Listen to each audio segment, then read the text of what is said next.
Gerai visada yra, kai yra gerai, bet mūsų oro uosto uždavinys yra užtikrinti ir greitai reaguoti tuomet, kai yra blogai.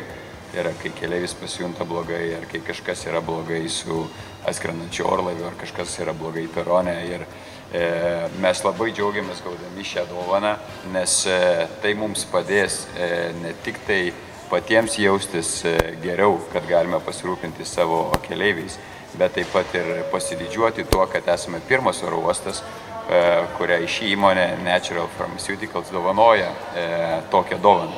Tai kiek aš esu girdėjęs, dar oro uostai tokių dovanų nėra gavę. Taip kad didžiuojamės, kad esame pirmi. Turiu vieną klausimą. Žinot, aš tik kinėma.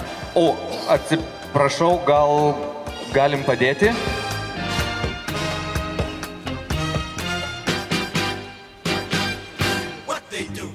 Profesoriau, gal jūs neaiškinkit, o padėkit.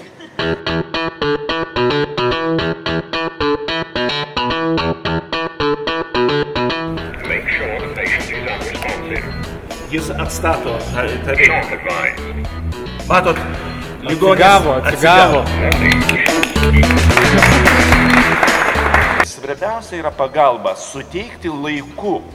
Ir tą laikų pagalbą atpažinti, kada įvyko tokia situacija. Aišku, iš 1000 žmonių vienam gali įvykti klinikinė mirtis. Ir mes turim įvertinti, kad jinai įvyko.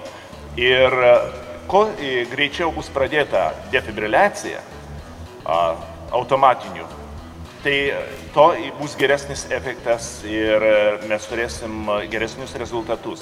Tik tai tas žmogus jau švęs dar vieną gimtadienį. Tikrai aparatas yra svarbus, aš tą galiu patvirtinti, nes žinau, būdama aktorė, kad daug būna atsitikimų ir kad aktoriai numiršta ir scenoje.